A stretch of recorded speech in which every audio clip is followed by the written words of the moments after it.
আচ্ছা বন্ধু, বন্ধু বলো। এই যে আমরা জায়গাটা আছি, জায়গাটা কিন্তু খুব সুন্দর, ঠিক না? মানে ভিউটা সেরা একদম। এখন যদি একটা গান হয়, হুম, তোমার গান তো এই সেই গান। ঠিক। হ্যাঁ, একটা গান যদি শোনাও তাহলে শুনলাম না। গান শুনবা? হুম। কি গান শুনবে? মানে তোমার ইমোশনাল গান আছে, রোমান্টিক গান আছে, বা কি গান শুনবে তো?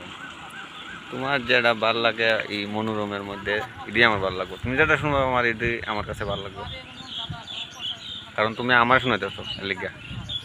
শোনাবো। চিরদিনই তুমি যে আমার, যুগে যুগে আমি তোমারই। চিরদিনই তুমি যে আমার, যুগে যুগে আমি তোমারই। তুমি আছো সেই যে আমার, তুমি আছি সেই যে তোমার।